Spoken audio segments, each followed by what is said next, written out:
Hello, bachcho. Let's read out the question first.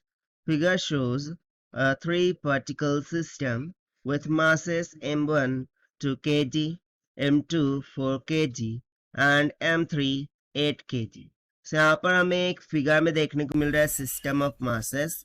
So यहाँ पर m1 रखा गया है ओरिजिन पर, यहाँ पर m2 देखने को मिल रहा है, यहाँ पर m3 देखने को मिल रहा है. The scales on the axis are set by xs is equals to 2 meter and y of s is equals to 2 meter. तो देखिए ये x of s है, y of s है, यानी कि जो दो डिविजन्स है ये 2 मीटर के बराबर है और ये भी दो डिविजन्स 2 मीटर के बराबर है.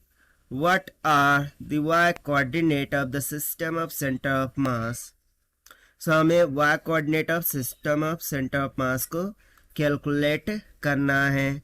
सो स्टार्ट करते हैं सोल्यूशन से, but before of its let's talk about the key concept which we are going to use here for this question. So यदि मैं यहाँ से y सेंटर ऑफ मास का फॉर्मूला लिखूँ, सो वो क्या हो जाएगा, simply m1 mass into y coordinate of its, ठीक है ना, क्या हो जाएगा y1 plus m2 into y2 plus m3 into y3 divided by m1 plus m2 plus m3 के इक्वल.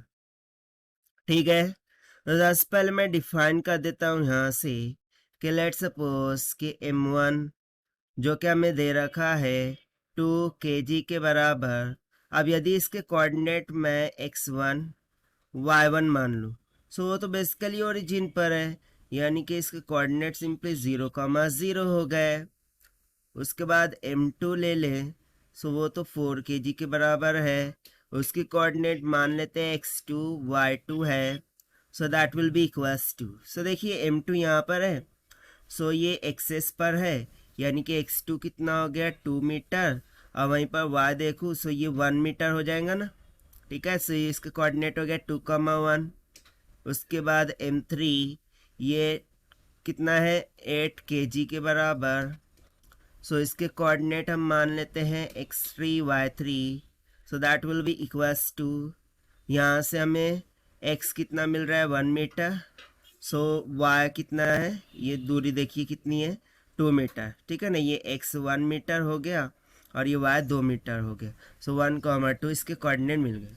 सभी की सभी वैल्यूज़ है, सब्स्टिट्यूट करते हैं फॉर्मूले में. So y centre of mass that will be equals to m1 है 2 kg मल्टीप्लाई बाय y1 कितना है 0 प्लस m2 4 kg, y2 कितना है 1 plus m3 8 kg into y3 कितना है 2 डिवाइडेड बाय 2 प्लस 4 प्लस 8 हो जाएगा.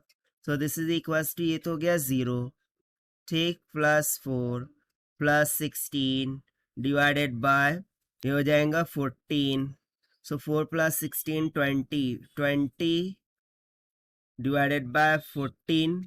सो इसको अप्रॉक्सीमेटली यदि फाइंड करूँ, सो 1.428, और ये हमें मीटर में गिवन था. So x centre of mass, y centre of mass, ये भी कितने में आ जाएगा मीटर में. और देखिए यही हो जाता है हमारा आंसर, जो कि हमने सॉल्व किया है by using the conceptual formula of Y centre of mass से.